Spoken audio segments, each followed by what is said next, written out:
Hi, welcome to EphEats. I'm your host, Andrea Park. It's no secret that Spice Route is a Spring Street staple for many Williams students. But how does the food change on its course from Delhi to Williamstown? We're going to get to the root of this problem today. Follow me inside.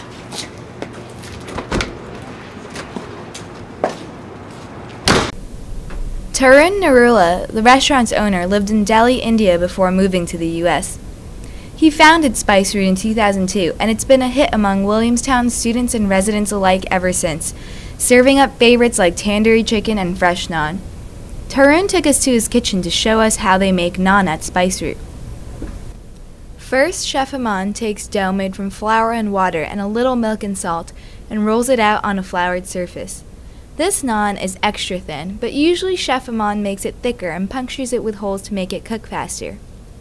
After Chef Aman rolls out the naan, he puts it on top of this bread pad so he can easily stick the naan to the side of the tandoor, or clay oven. The tandoor is essential because although other flatbreads such as roti and chapati can be made on the stove, authentic naan must be baked in a clay oven. After the naan is baked, Aman brushes a little melted butter on the bread and it's ready to be served. After my lesson in making naan, I got to chat with Spice Route's owner, Tarun. How do you think that being Punjabi influences the kind of food you serve here or the flavor? I know that every region of India sort of has a different taste. I was reading about how some regions prefer sweeter food, some spicier, some more with rice, some more with naan. So how do you think your being Punjabi changes sort of a little bit of the flavor that you have here? It does actually. In northern India, in Punjab and Delhi and other states, people are mostly they're not rice eaters, they're bread eaters like naan, and mostly the food that is popular outside India is Punjabi food for many years. So like chicken korma is one of the staple dish in Punjabi cooking. Then naan, the clay oven is supposed to be in India on every nook and corner of the communities, and people go there and there is somebody who is making breads. They sometimes bring their own dough and ask them to make, say, 10 naans for us for our dinner. So clay oven is a big thing in northern India. In southern India, there are more rice eaters and the food is more spicier than in northern India.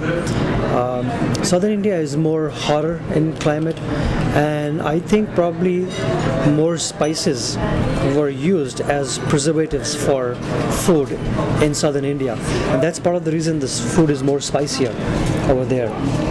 But northern India, the food is not as spicy as southern India, and it's more richer, and all the kebabs, they all come from northern India, which is made in clay oven.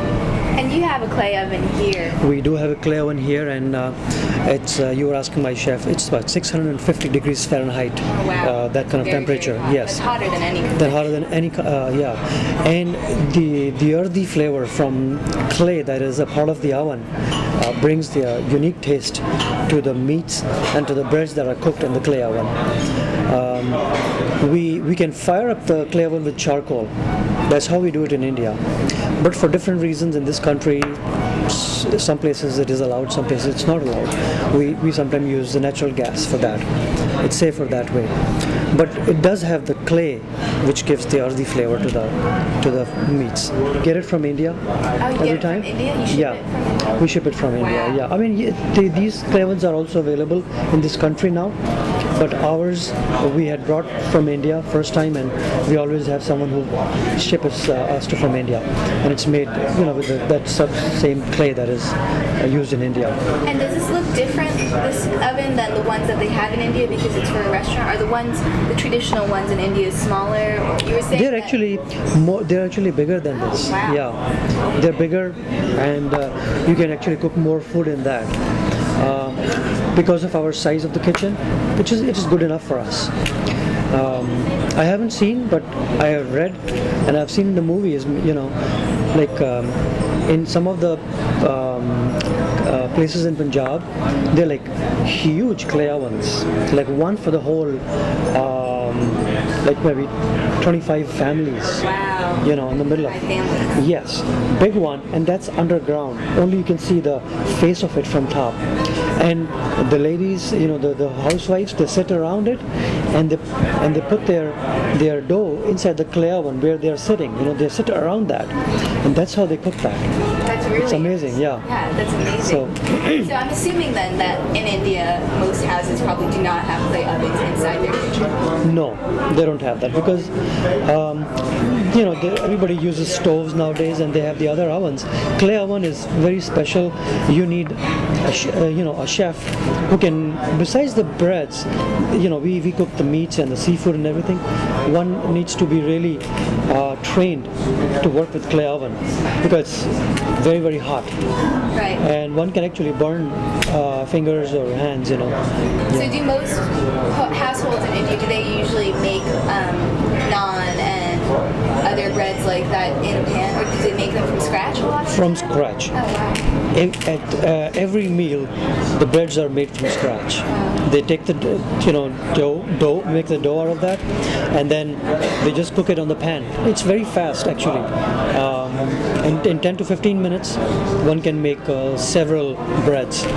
And when we are having our lunch or dinner at home, one person is making the breads right in front of us and serving everybody.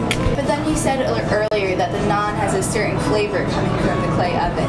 So Right. does it taste, I was assuming it would taste very different coming from the pan than it does from the oven. It does actually, yes. The chapati or the roti which was cooked in the pan, it's a very, very soft bread. But the naan is fluffy, as you have had it in the restaurant. It's fluffy, and it gets the flavor of the clay oven in that. And it's just a specialty, not everybody is able to eat naan on daily basis at home, even in India. They come from restaurants. So, but the chapati bread, the roti bread, there are several different ones that one can make at home. The same, the roti can be stuffed with potatoes or cauliflower or even some kind of, any meat, and then they can still be cooked on the pan in India. Our big breakfast in northern India is those rotis. Basically, it's called paratha then, because that's stuffed, and it's stuffed with either potatoes or any kind of vegetables, and that's the big breakfast in northern India. Like a heavy breakfast. It is really good. It is really good. Yes. So it sounds like in India, the restaurant culture is different than the home cooking culture, because in some countries it's kind of the same. My family is Korean, and most foods that you can get in a restaurant, you can make at home. But it sounds like it's very different. It is kind of different for the clay oven part of it. Right. The recipes for the vegetables, curries, and the meat curries, they could be same, yes. But the clay oven is such a huge oven that is a specialty, and not everybody knows how to work on that. That's especially reserved for the restaurants. And the specialty that comes out from there, one can only get it in the restaurant. Yeah, that's something different. So now I have to ask you something. I'm going to put you on the spot a little bit. Okay. I'm going to ask you about the authenticity of Indian food in America. I'm assuming it's different from what is served in India and adjusted to the Western palate. Do you agree? Could you tell us a little more about this? It is true. It is true in, not in totality though. Our food, for instance, our food over here is close to very authentic Indian food. See, there are only like couple of spices that we need to adjust for making our food in this country. From the base, all the recipes and all the ingredients are the same. Like we use turmeric. Turmeric is anti-inflammatory. See, Indian food is very healthy, so we cannot avoid those spices which are actually the base of Indian cooking, like turmeric, cinnamon. Cinnamon is it cuts down your cholesterol, basically. Garlic, it's anti-inflammatory and antiseptic. I can't remember which religion it is, but there is a religion in India, isn't there, where they can't eat root vegetables like garlic? That's right. That's a religion in India. It's called that part of that community is called Jain. Oh, Jains. Jain food. And they don't eat red. They don't eat anything that is grown underground. for their But that's not religious that reason. typical then, I guess. It is not, no. But Jain people, they don't eat that, that's for sure.